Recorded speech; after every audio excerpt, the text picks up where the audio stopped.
This guy's going a little bit outlaw with this, which is sacrilege to some people. Going the odd rally spotlights and, you know, no bumpers, all the holes are filled up.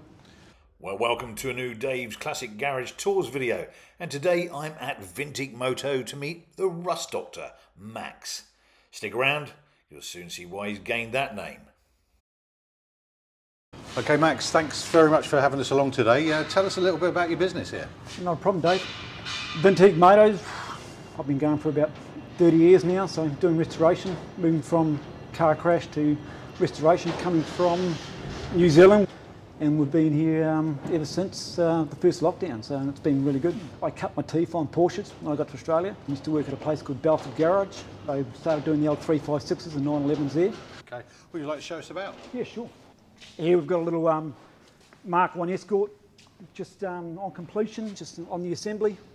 It's got the 2-litre Pinto motor in it. And yeah, we're just trying to get it all back together, but as you can see down there, we've got 3 boosters, brake boosters, and every single one of them's buggered. So it's going through all the parts and finding out what has to be restored, because everything's worn out. And we received the car in pieces, so it's kind of putting the jigsaw back together and making sure everything works. Yeah, what sort of state was it in when you first received it? We actually got another car. It was a metallic green one, still a 4-door, the 4-door. Which is weird. Most people did 2 doors because they're worth a lot more money, but this is the mother and son project. They wanted to do a 4-door. He wants to cart his friends around. And we got the green one, we put it on the stands, and it was teeter-totting on the stands. So I knew straight away the front rail on this side was bent. I said to them, it's going to cost X amount to straighten it and get it all right. You're probably better off to find another body, because the 4-doors weren't worth that much. So they found another body up in Queensland, which this one is, and then we found out the rail on the side was completely rotten. So we'd already gone too far by then down the rabbit hole with this one, so we had to replace the rail anyway. Most of the bottom of the car's been replaced, front fenders have been replaced, the whole front of the car's been replaced, and it had a bit of damage on this apron as well. So it's had a lot of work. All this area was gone, that's gone, bits around there were gone, and the floors, and they all seem to do the same thing. The cowls, the front floor pan, they all seem to go on. The boot floor gone as well. So a lot of rust work. The doors are off the green car, that was in really good condition there, but the green car still had rust issues in the sills, floors, everything like that as well, and the bent rail. So we've kind of made one car out of 2.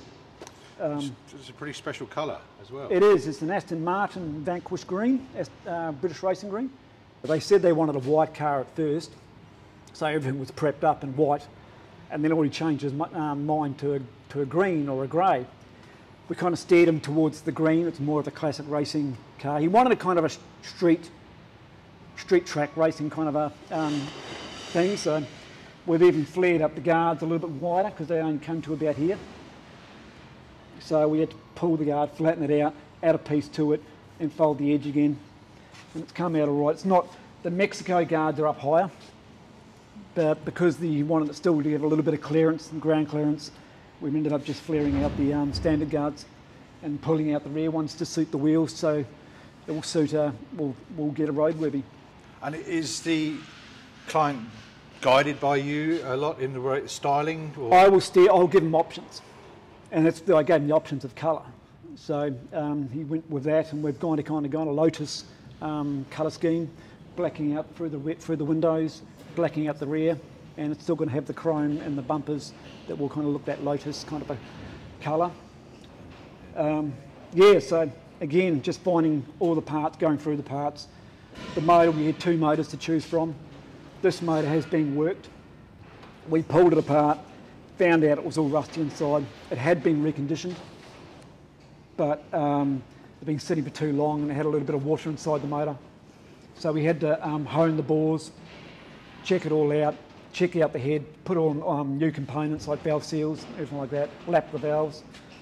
So here we do a little bit of mechanical as well as body. We try not to steer away from that. I don't do the paint here, I do the metal work. I do the filler work if someone wants to get a show car job done. Otherwise I will do the metal work and then send it off. Somebody else will do the filler and paint. But I've had some instances where I've had the filler and paint and I haven't been happy with the end result if I've had to put the car back together.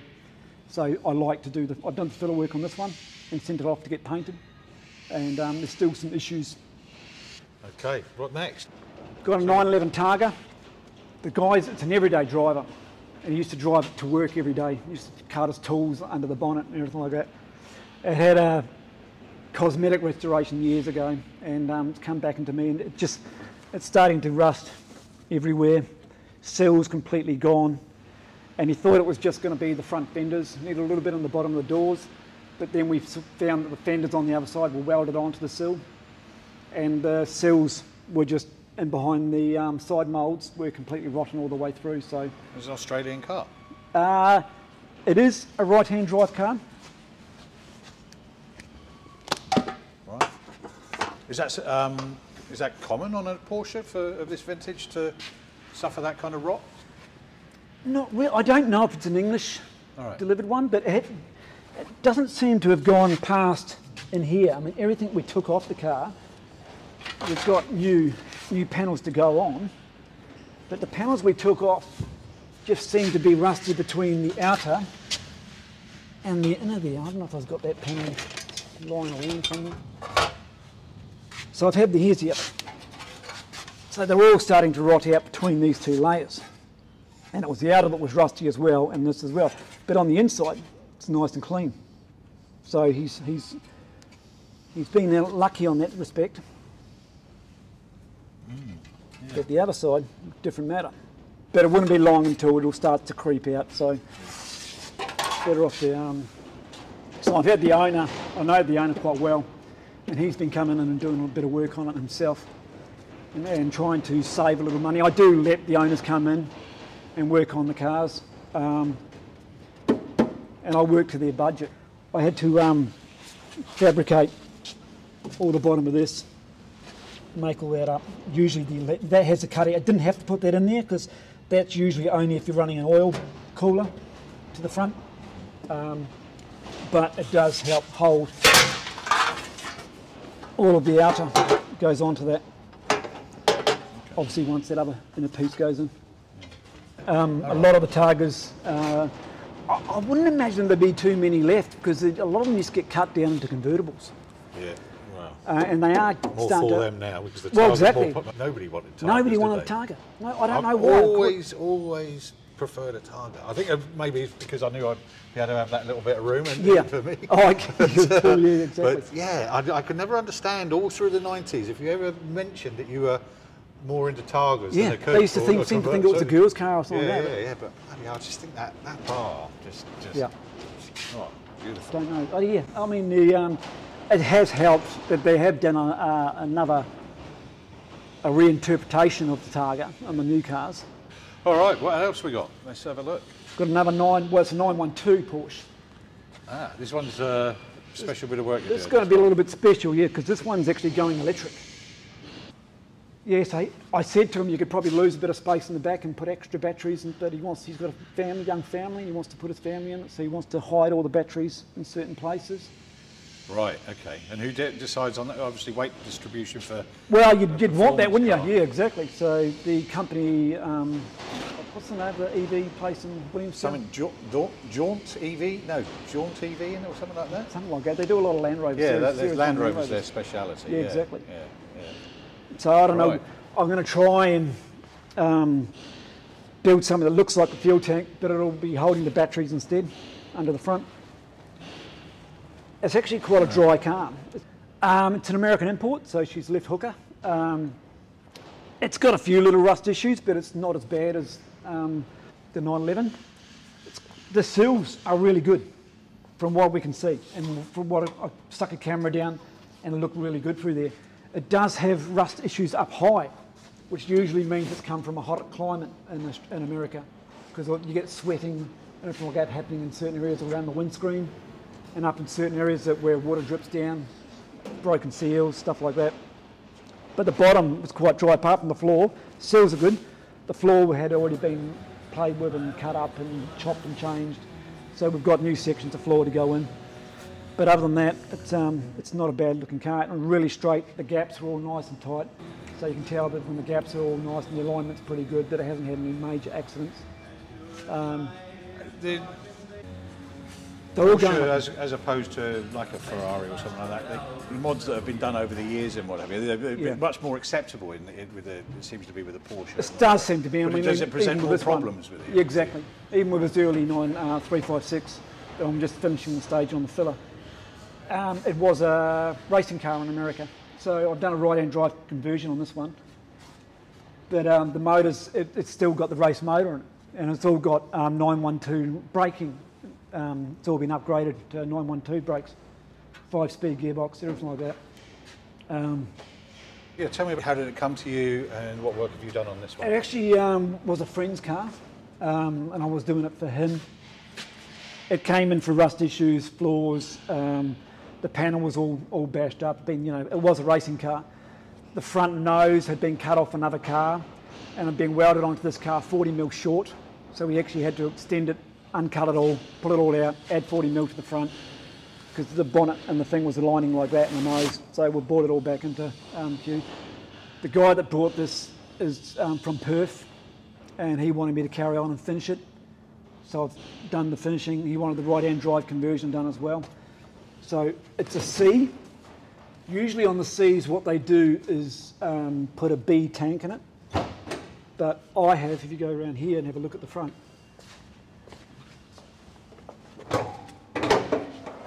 I've actually retained the C tank, and I've changed all the steering and the every other component for the handbrake and everything like that over. So that was here. That was the access for the steering box. So that's that shape there, and that was way over there. So all I've done is just move the whole tank over, fabricated that up to look like the same as it was on the other side, and made a new lid to go on there to cover the steering box, and fabricated all this to look the same as standard to hold the battery. Just pretty much flipped everything over to the other side, as if, because there was no such thing as a right-hand drive Porsche. They went from Porsche to another factory down the road where they got converted. So even if you'd get an English delivered car, if you look behind the dash, you can see that it was all cut up. Yeah, right. And I found that out when I was working in a warehouse down by the Moorabbin Airport, and I was working under the dash of another C that was a factory right-hand drive, and I had a long-range Targa tank, which are quite expensive, and I could see all the cut marks where they'd cut it up and moved it all over. And I didn't know that, and I asked someone, why is that dash like that? And he said, no, there was no such thing as a right-hand drive Porsche. It was 356 era. They were all changed over. Went down the road to another place and they got chopped over. Wow. I don't know if they went, when they say down the road, if it went somewhere in England and they did it, or if it was done in Germany. Yeah. I don't know the full history of it. Wow, that's something. Yeah, well, I never heard that one before. No. So at the moment, I'm just trying to get all the gaps in that right, because they have that perfect 3 mil gap. They're known for that, and the alignment. As I said, it was chopped through here, and everything was put back in the wrong place. This guy's going a little bit outlaw with this, which is sacrilege to some people. He's going the old rally spotlights and, no bumpers. All the holes are filled up.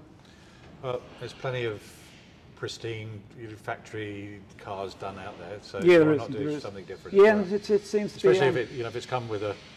What used to be really bad is sacrilege to do it to a 356, but now it seems to be more accepted. So, more of it. And when do you hope to have this one? Well, I'm just on the final stages now, and then I'll send it off to get painted, and hopefully I'll get it back soon, and then it's back to like the Escort reassembly. So getting it all back into the exciting to see. that stage of things. Okay. So, but now it's just down to the final little things, getting it all right. Okay.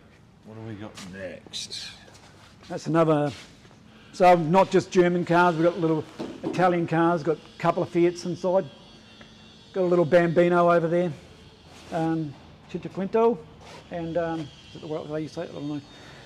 And a little 124 coupe. We've got a lot of the parts actually from these are the splines doing the Porsche. a lot of the parts we were getting from this is actually from Czechoslovakia and Lithuania. All the way from there, this bonnet, because this one was in a bad accident. So I had to take all this out. That was squashed all the way back. That little hole over here was completely squashed closed. Had to panel all that and get it all out straight. But the nose was, it had rust issues as well as damage, so we looked around, and the only place, when I'm looking for parts, I usually just Google image parts for sale. Right. And this one came up in Lithuania, so You can Google image a bonnet for a 1970s Fiat. Exactly, and that's where we found it all. They seem to have a lot of parts over there for these. And it was new old stock. Wow. The same with the front nose. The other one, the original one, being there had been an accident.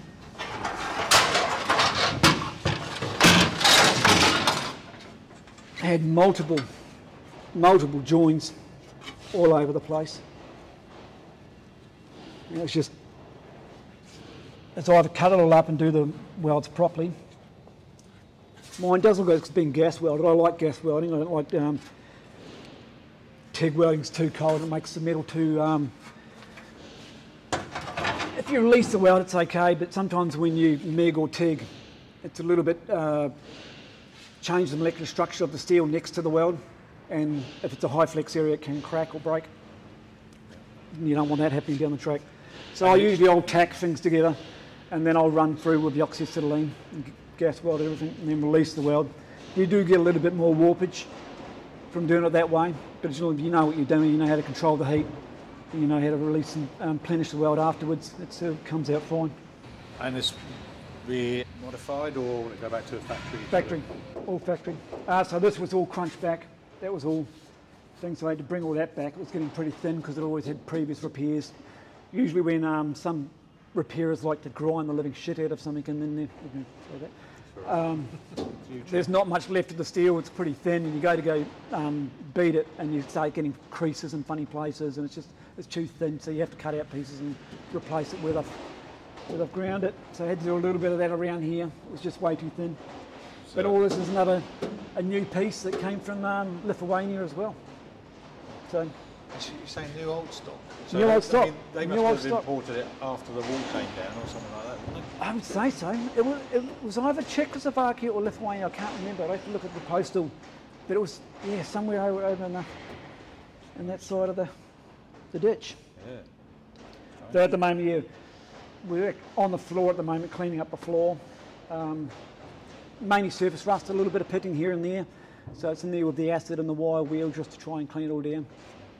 He did a clever trick when he came in here to get rid of all the tar and stuff like that, the lining, the bed lining, and he brought in some dry ice and just poured it in with buckets and stuff like that, and started tapping, and it just broke away all the, which I'd never seen before. It's quite a good trick. And not with not pressurised dry ice? No, it was just, he had brought it in a big esky chili bin, and just poured it onto it and left it on there for a little bit, and then just tapped it with a little light hammer, not too heavy, so he didn't want to damage the floor. Yeah. And it broke it all up, so now it's just a matter of going through the floor and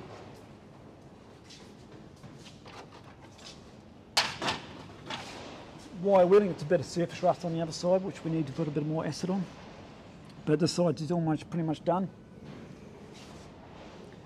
So yeah, it wasn't too bad. I had a bit of dry rot through there, so I've replaced a lot of the bottom section. So the front's pretty much close to being done. We've just got to get onto the back now. A little bit of accident damage here and there. They were a little bit bashed around, the old girl, but the one next to that, they're all on little dollies.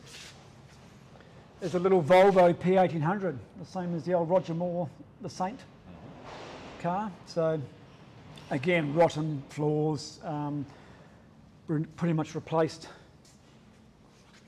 Bottom of the pillars, bottom of the cowl, and a lot of the toe panel and floors on this inner. It's got three layers in the sills, so all three layers have had to be replaced.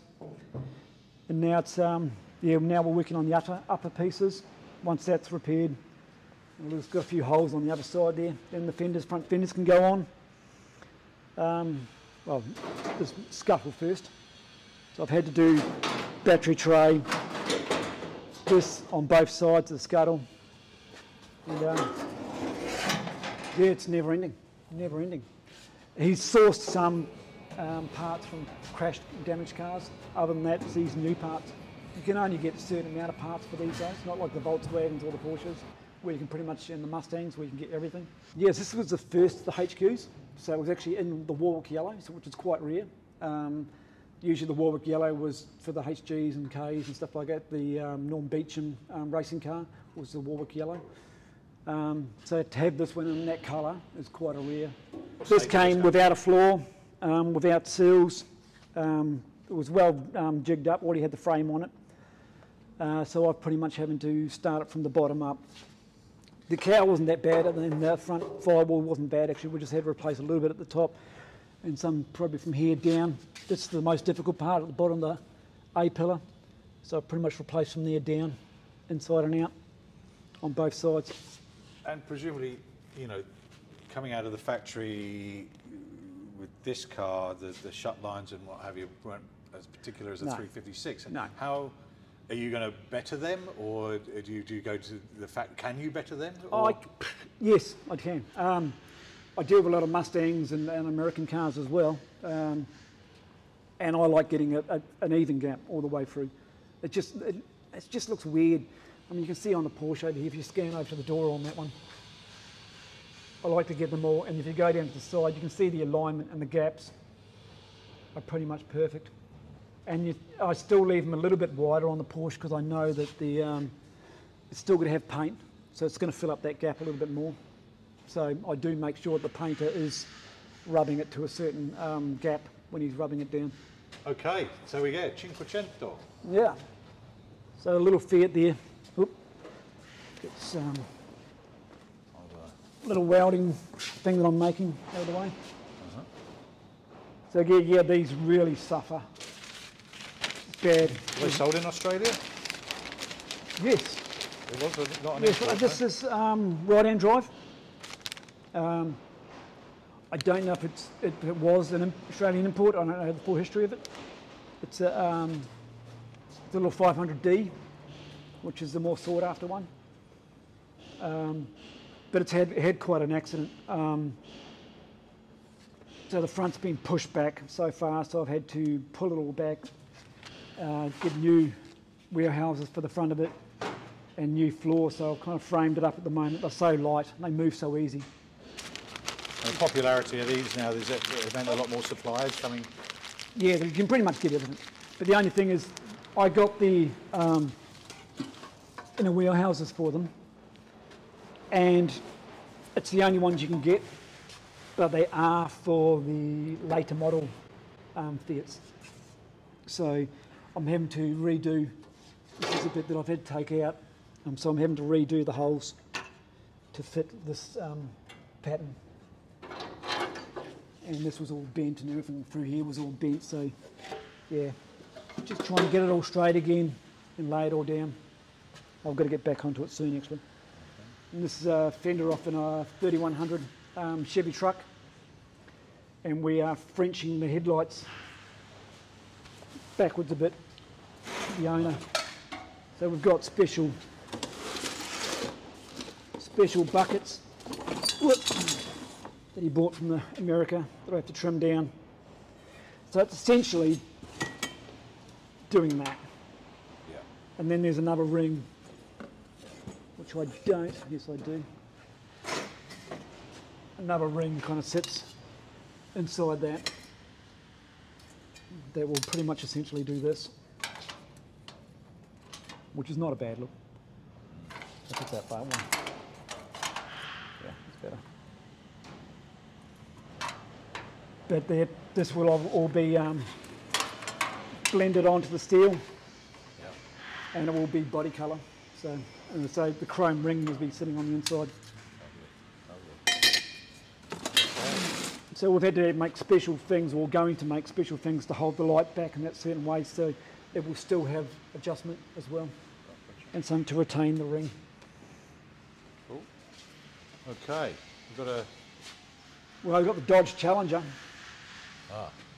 which is actually for sale. If anyone wants it, $25,000. What year is it? It's a 71 Dodge Challenger, same as the one in the movie Vanishing Point. Oh, right. Okay. Vanishing Point. Cool. Vanishing Point, that's the one. Okay. Well, I can't see that at the moment, but I can see a Karmann Ghia. Karmann Ghia. So again, this one came in for a cosmetic restoration. It was bubbling out in the doors from ill repair. Starting to veneer. The door gaps were starting to sag, so everything was starting to tell me that the usually when the doors drop, you have with these cars are quite soft through the roof. The doors start to drop. That means you've got issues down and through the rails, and that's exactly what this one had. So, and you can see the bad repairs that have been done in the past, and it just starts pushing out rust and bubbles start to come out through the filler work. So we've done the seals on this side, but again the inner seals you get do not have that shape. They do not make them for the earlier model. You buy them and they come out kind of square for the later model ones. So I've had to graft sections of the new one onto the old one because it was all rotten underneath here. She's getting a bit dusty because of me doing the filler work on the Porsche. The whole place is dusty and dirty actually because of the Porsche. Yeah. So you can see on the seal that I've got on the other side there, I've already cut. You can see at the back of that inner seal how it's square. Right. And down there where I've cut that section out. Yeah. So that's going to be grafted onto the original piece. That's still salvageable. And I'll do that, I'll go through and I'll try to keep as much of the original steel as I can. Yeah. If these new panels are in a different configuration, different shape. But again, the rust never stops. We're now creeping up around the window frame. So we have to repair, because it was all rotten through here. This piece was rotten that holds the fender in its place. And then you get there and you just look behind it and you just keep on following rust. So I'd cut a small section, then I'd cut small, to keep going up until the rust stops, but it didn't stop, it kept going all the way up. So we have to replace that section, then make up. I tried to buy this outer, again from overseas in Europe. There was a place, but that sold out kind of thing. There was a guy making them in Europe, but he no longer does it. So a lot of the old guys are disappearing from this trade, and a lot of skills are being lost. It's a big old problem. I'm hearing time and again ringing around, and the shops and whatever. People are not coming back from COVID and what have you. And these shows that say that these cars could be done in a week, you know, like we won't say which ones, but a lot of young people think they can get into this trade, and it's a quick kind of quick high money paying job. It's not. It's a passion job more than anything. Sure. So, right. Yeah, and the only other vehicle we got is my old truck, which is my personal ride, which I've had for 7 years, and it's still not on the road. The plumber's truck, huh? That's it. The old, it's a GMC. I've done the floor on the other side and the cowl section on the other side, but I've still got this side to do and a bit of floor on this side. And I'll put a custom shifter in there, a shifter for the shifter. Oh, yeah. What motor have you got in there? Or it's only got the original stove bolt 6, and I'll probably keep it like that. I was going to put a V8 in it, but there's too many V8s in there. The price of fuel these days, you know. So I was going to, if I do keep the 6, I was thinking of putting that onto it, which is an old Powerdyne, something like that. Supercharger. Which is a low comp motor, so it should be able to handle it. Yeah. I don't think I'll run it at too high a pressure. It's probably just a low thing because I don't want to kill the motor. It ran like a clock, that motor. It'd be more as an ornament, you know. Yeah. Fresh air fan. That's pretty much all it'll be. It's got airbags in the back and it's had a drop axle in the front. It's a big drop going. It's almost like an 8-inch drop in the front. Yeah. But too much other work to do. Yeah, exactly. Well, we've certainly got a wide array of cars. I like to bit of a mix and a bit of flavours. Yeah, so Well, we'll look forward to coming back and seeing the progress on some of these cars over, exactly. over time, if that's okay with Yeah, you. exactly. Thanks for inviting us along. Not a problem at all. It'd be absolutely, yeah. Well, the only other American car we got is the old 55 Thunderbird. Ah, we missed one. We missed one. Where did we jump? Well, we jumped ahead. to the 912 to the 356. 55. But yeah, this is staying left hooker. But everything on this car was damaged, and I told them they could put, for the amount of money they're going to spend on. I think I only paid around 15 for it, which is dirt cheap for a T-Bird. But again, everything on it was rotten. These panels you get from America are only 1 mil, and this is like 1.4 or 1 point something like that pillar. Could be about 1.4 to 1.2. But the panels you get, everything on it's just too thin. So you ended up just having to make it myself out of thicker material because that carries a lot of weight. These doors weigh a ton. Yeah. And for them to make that is just sacrilege, if you ask me. Yeah. Wow. But it was missing bits as well. So I've had to hand make bits to hold for the bonnet. Yeah. Okay. So this one, everything on this has had to come off. The rear fenders were brazed on, so they had to cut all them off. Sections like through here, that was all just rotten. It's had inner sills, outer sills, floors, both sides. It was just, he should have, I found one that was around $45,000 and I said to him, get this one, save some money, because it does cost a lot to restore a car. And like the Escort, I said, this would be a cheaper option. I give them options. If they want to go down this road, I'm not going to stop them, because I've got to earn money at the end of the day. But, they wanted to carry on with it, so. It's going to be a lot dearer. I mean, a lot of these cars, when you're doing this extensive work, it ends up taking the car over 100 grand. Sure. Easily. And it's not, it doesn't reflect in the sale price. No, unless it's a blue ticket item, like, a Ferrari or a Dino. I did a Dino a little while ago, and they've just gone through the roof.